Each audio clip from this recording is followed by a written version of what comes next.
Alumni Association asked me to speak and talk to you about why BYU is the place for your children. And last June, and I got to give this talk, and they wanted me to try and do a little better. Can you try that again? You know, repentance. Come and do that again. So I'm very happy to do so, because I've been on the faculty here for 21 years, and I've served in various capacities in academia and in administration. And even though President Worthen said this the other day, I love BYU.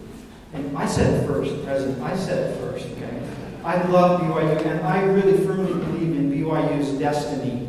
I really believe the prophecies, John Taylor's prophecy, that Zion and BYU will one day be as far ahead of the world in all things as they are now in spiritual things. I really believe that. I believe that BYU has a divine destiny.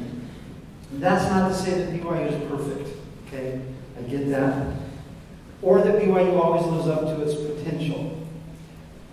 But that is to say that BYU does have a divine destiny, and fortunately, we're striving to live up to it. And that just always fires my soul when I think of that. And I love BYU. And it's not perfect, but we are trying so hard to live up to that. And that's an important thing. If I were to capture in one phrase, one encompassing aspect that uniquely characterizes BYU as the place for your children to come and grow, I would say, we haven't given up on virtue. Now, if you just take that one phrase with you and eat your salad and don't listen to anything else, that's cool. That's great. We haven't given up on virtue. And by that I mean virtue in the large sense. Virtue as an ingestion and expression of light and good. We often think of virtue only in sexual terms, but sexual discipline is only one expression, one manifestation of the expression of virtue. Virtue has myriad expressions. And our honor code is actually summarized nicely by the 13th article of faith. We believe in being honest, true, chaste, benevolent, virtuous, and in doing good to all men. Indeed, we may say that we follow the admonition of Paul. We believe all things, we hope all things, we have endured many things, and we hope to be able to endure all things.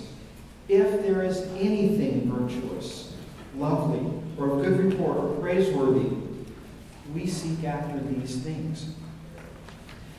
My eldest son completed his undergraduate here at BYU, and he recently completed his PhD at a fine Midwestern university. Each time he comes to visit, he remarks on the different feeling on the BYU campus. He recently summed it up by saying, BYU glows. He said, BYU glows. The pursuit of virtue manifests in lots of ways, and let me give you some examples. 20 years ago, I had a student whom I will name because I just still treasure that dear student. Her name was Stephanie Reach, and her married name was Davis. Stephanie Reach Davis. I keep hoping she'll bring a kid here one time. I'll see her. Stephanie Reach Davis was a young woman in my classes, and I once presented a classical ethical dilemma to the class, to her cohort, and I was stunned by it, and I've never forgotten her response. So here's the dilemma. You've probably heard it. There's a famine in North Africa. You're a grain merchant across the Mediterranean. You are the master of several ships. You have competitors. You know the demand. You have the supply. You hustle to lade your ships and send them to North Africa to sell your grain. You get out of the harbor several days before your competitors. When you arrive in North Africa to sell your grain, do you tell them that more ships are coming? I mean, you can see the issues. It's a classic case of elasticity of the market. Price as a function of supply and demand. And if the demand is tiny, only your ships, then you know what happens with the price.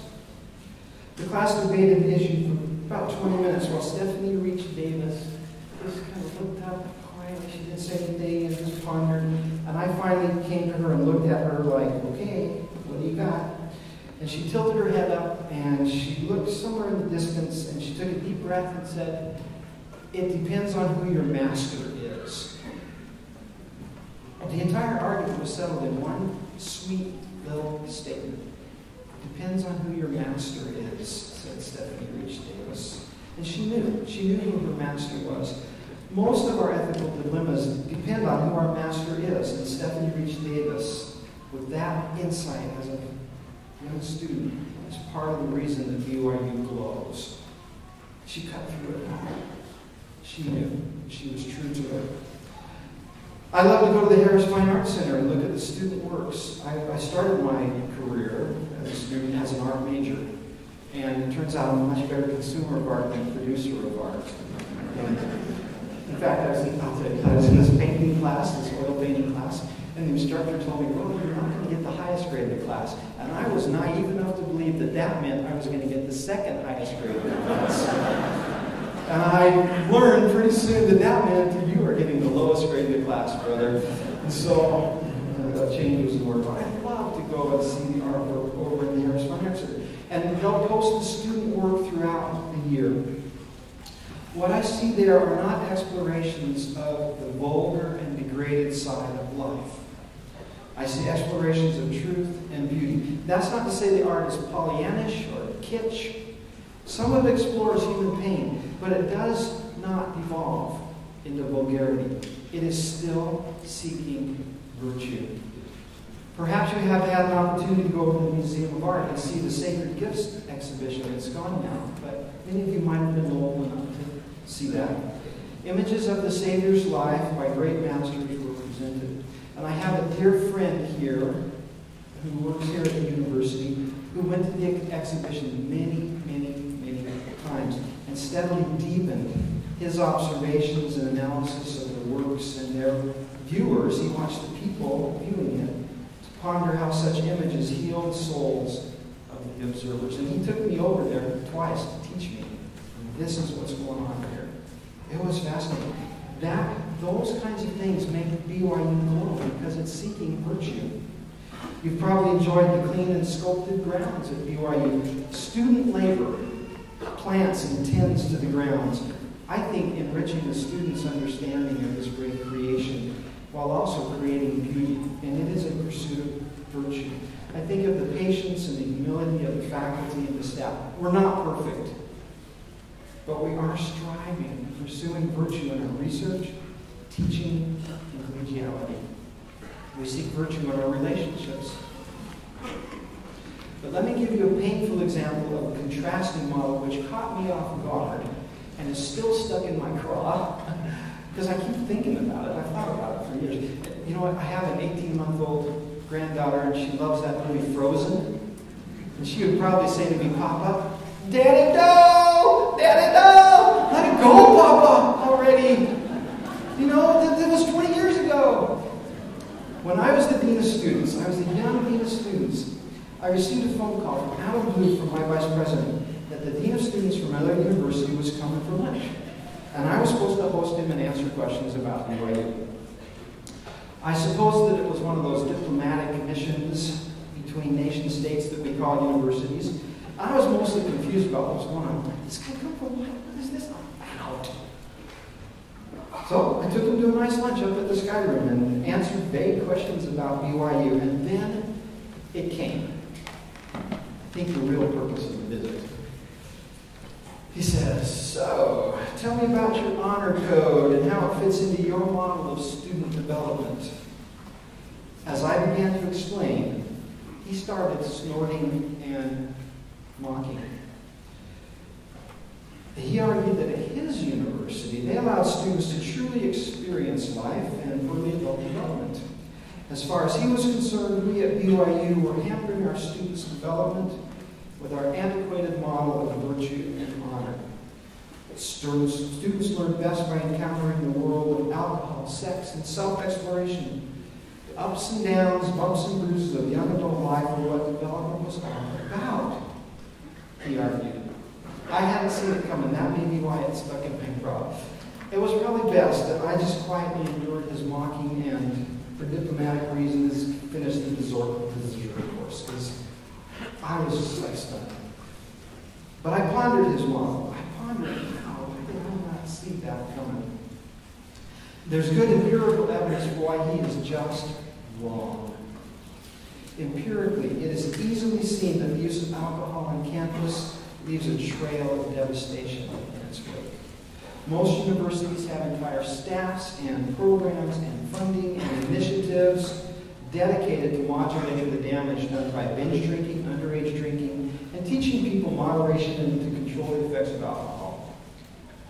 Much sexual violence against women on college campuses is associated with the behavioral disinhibition created by alcohol use, even at moderate levels. Recent sociological research into young women's campus experience in the dorms is disheartening. I highly recommend this report to you. You'll find it. Hanging Out, Hooking Up, and Looking for Mr. Right.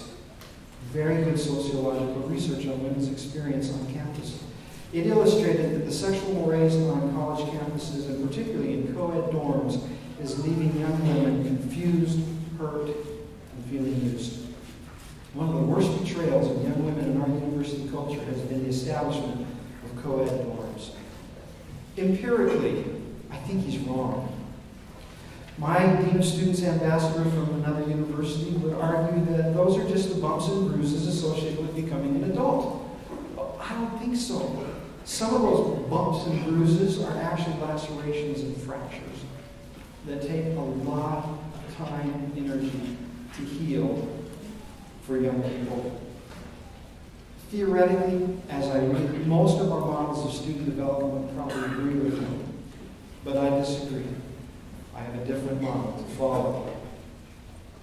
Theoretically, it boils down to how one conceives of light and dark, good and evil. And it really is about the pursuit of virtue. I suppose to you that it's not a newsflash that Satan is a liar. I do need to remind you that Satan is a very subtle liar. In fact, more subtle than any of the beasts of the field. You have to pay really close attention.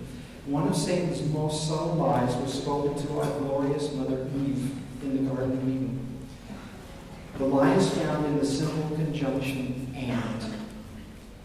Satan lied and deceived when he claimed that we must know good and evil. The next time you review that story in holy places, pay close attention to the different conjunctions that are used by the Father and the Son when they talk about it. They state that man must know good from evil. And the difference in those two conjunctions is the subtle lie. Eve eventually uses the same phrase, good from evil. There's a significant difference in meaning between those phrases, good and evil, and good from evil.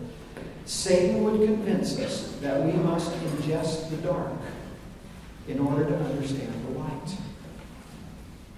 Satan would argue that we must disobey Father in order to gain knowledge. Satan's argument that we must experience evil to understand good is a very dangerous lie.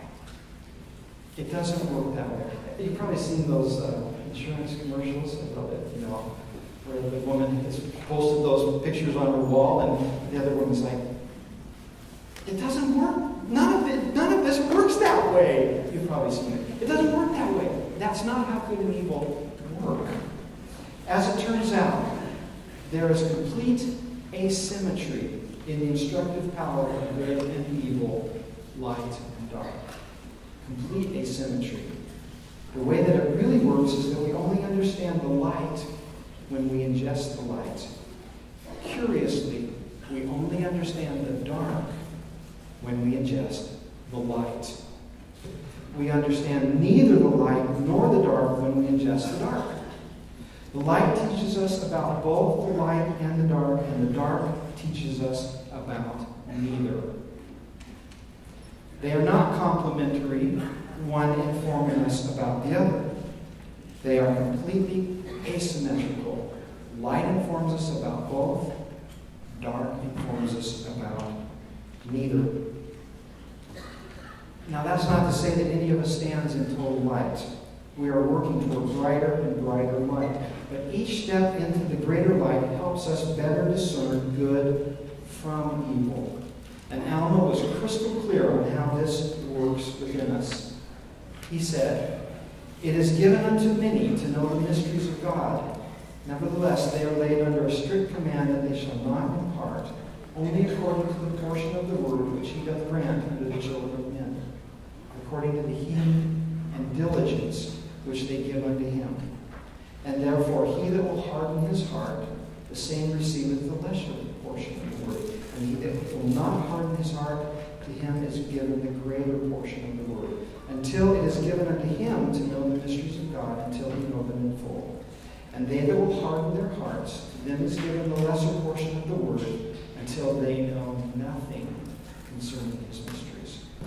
And then they are taken captive by the devil and led by his will into destruction." Now this is what is meant by the chains of hell. Alma also said, go back to Alma 32, when he's trying to teach the people how to move forward, how to plant the seed. He says, try this little experiment. Does it feel good? He says, because light is discernible. That's what Alma says. The light is what teaches us. The dark teaches us nothing. As we progressively ingest the dark, we become darker and darker. We do not understand the light by ingesting the dark. We don't expand freedom by choosing to walk the path of darkness.